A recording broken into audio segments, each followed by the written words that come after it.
हरे कृष्णा, राधे राधे। प्रिय श्रोताओं, क्या आप जानते हैं कि साल का एक ऐसा महीना होता है जिसमें किया गया छोटा सा दान भी 1000 गुना फल देता है। जी हाँ, हम बात कर रहे हैं पवित्र वैशाख मास की। इस महीने में सिर्फ एक घड़ा पानी पिलाने से भी जीवन बदल सकता है। एक समय का भोजन दान करने से भी पाप समाप्त हो सकता है। अब सवाल ये है कि ऐसा क्यों कहा जाता है? तो शास्त्रों के अनुसार वैशाख मास में भगवान विष्णु और सूर्य देव की विशेष कृपा प्राप्त होती है। इस समय किया गया स्नान, दान और जप सीधे आपके कर्मों को बदल सकता है। हम देखते हैं कि कुछ लोग जीवन में संघर्ष कर रहे हैं और कुछ लोग शांति और सुख की तलाश में हैं। अगर आप भी चाहते हैं कि आपके जीवन में सुख, शांति और समृद्धि आए तो इस वीडियो को अंत तक जरूर देखें। अब हम आपको सुनाने जा रहे हैं वैशाख मास के दान पुण्य से जुड़ी ऐसी अद्भुत कथाएं जो सिर्फ आपके मन को शांति ही न देगी बल्कि जीवन जीने का सही मार्ग भी दिखाएंगी। तो चलिए सुनते हैं वैशाख मास माहात्म्य कथा का 26वां अध्याय। तब सुरुतदेव जी कहने लगे कि शंख मुनि और व्याघ दोनों बड़े विस्मित हुए। तब शंख मुनि ने पूछा, तुम कौन हो और तुम्हारी ऐसी दशा कैसे हुई? हे सौम्य, किस कर्म से तेरी ऐसी शुभ बुद्धि हो गई और अकस्मात तेरी मुक्ति कैसे हो गई? यह सब बातें हमें बताओ। शंख मुनि के इस प्रकार पूछने पर वह दंडवत पृथ्वी पर गिर सिर झुका हाथ जोड़कर कहने लगा, मैं प्रयागराज का निवासी कुसिद मुनि का पुत्र, ब्राह्मण रूप यौवन विद्या में बढ़ा चढ़ा, बहुत बोलने वाला, धनवान तथा सदा मद से गर्वित रहता था। मेरा नाम रोचन था। आसन, शयन, निद्रा, लोकाचार्य, ब्याज लेना, यही मेरा व्यापार था। मेरी किसी पर श्रद्धा नहीं थी। इस तरह से मेरा बहुत समय नष्ट हो गया। वैशाख के महीने में जयंत नाम के ब्राह्मण भगवान के प्यारे वैशाख मास के धर्म की कथा सुनाया करते थे, जहाँ चारों वर्ण के हजारों स्त्री पुरुष प्रातःकाल स्नान व मधुसूदन भगवान का पूजन कर कथा सुनते थे। मैं उस सभा में पगड़ी पहन पान चबा वहां का कौतुक देखने को जाता था। वहां जाकर कभी हंसी कभी निंदा करता। ऐसी लोक बातों से सब श्रोताओं का मन चलायमान हो जाता। उसी दोष के कारण मेरी बुद्धि नष्ट हो गई, आयु क्षीण हो गई और 14 मनवंतर तक भयंकर नरक में रहा और 84 लाख योनि भोग कर अब मैं इस विशाल वृक्ष की कोटर में महाक्रूर सर्प की योनि पर निवास कर रहा था। हे विप्र, से अपने पूर्व जन्म के कर्मों के फल से 10 सहस्त्र वर्ष से निराहार निवास कर रहा था कि दैव योग से आपके मुख कमल से निकली कथा को चक्षु गोलक द्वारा सुनने से मेरे सब पाप दूर हो गए हैं और सर्प योनि छोड़ दिव्य देह धारण कर आपकी शरण में आया हूँ। मैंने तो कहीं कोई उपकार नहीं किया, फिर भी सज्जनों का संग कैसे हुआ? अब आप मेरे ऊपर अनुग्रह करो, जिसे धर्म में मेरी बुद्धि हो, सुंदर गति मिले और सचरित्र साधु महात्माओं की संगति मिले, विष्णु भगवान में प्रीति हो और उनको कभी न भूलूं। इस प्रकार अनेक स्तुति कर हाथ जोड़कर सिर झुका वह मुनीश्वर के आगे चुपचाप खड़ा रहा।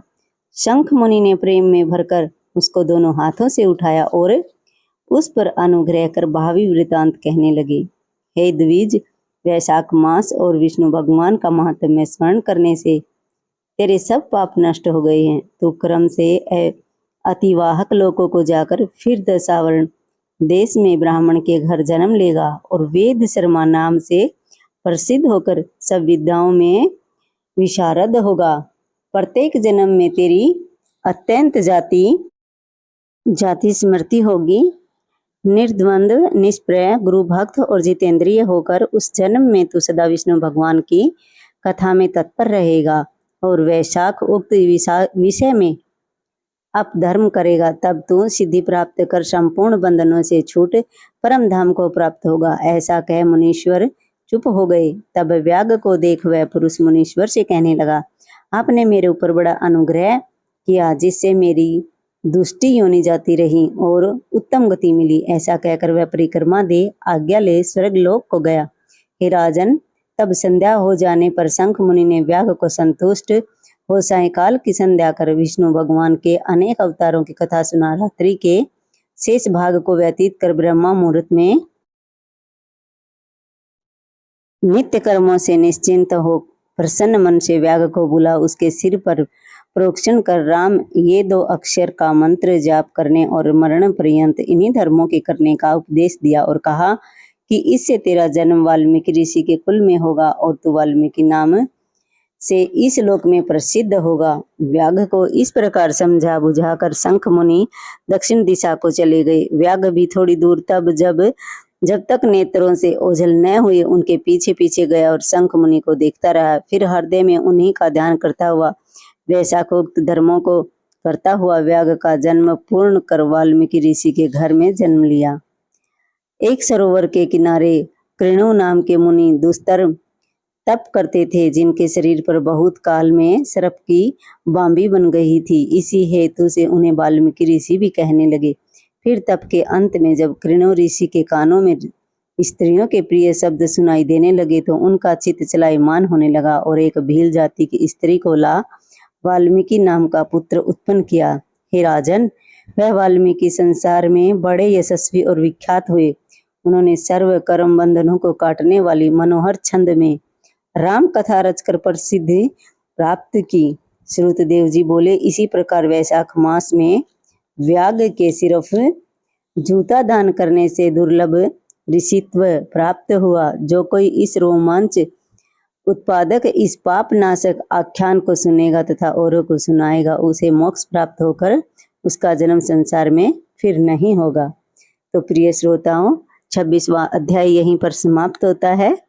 अब हम सुनेंगे वैशाख मास के दान पुण्य से जुड़ी ऐसी कथाएं जो न सिर्फ आपके मन को शांति देंगी बल्कि जीवन जीने का सही मार्ग भी दिखाएंगी।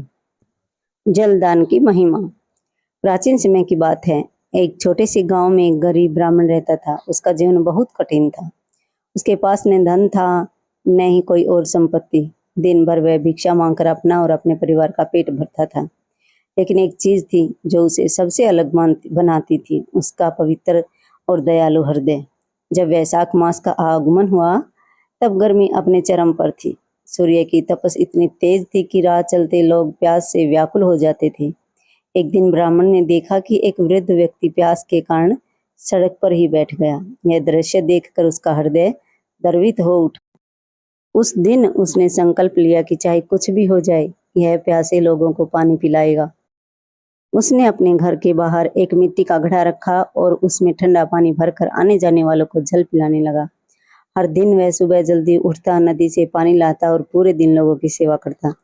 कई बार उसके पास खाने के लिए कुछ भी नहीं होता था, लेकिन वह कभी जलदान करना नहीं छोड़ता था। एक दिन एक साधारण वेश में एक वृद्ध व्यक्ति वहां आया। वह बहुत थका हुआ और प्यासा लग रहा था। ब्राह्मण ने तुरंत उसे पानी पिलाया और आदरपूर्वक बैठने के लिए स्थान दिया। वह वृद्ध वास्तव में भगवान विष्णु थे, जो उसकी परीक्षा लेने आए थे। ब्राह्मण की सेवा भावना से प्रसन्न होकर भगवान ने उसे दर्शन दिए और कहा, हे ब्राह्मण, तुमने सच्चे मन से सेवा की है, मैं तुमसे प्रसन्न हूँ। यह कहकर उन्होंने आशीर्वाद दिया। कुछ ही समय में ब्राह्मण का जीवन बदल गया। उसके घर में सुख समृद्धि आने लगी और उसका जीवन खुशियों से भर गया।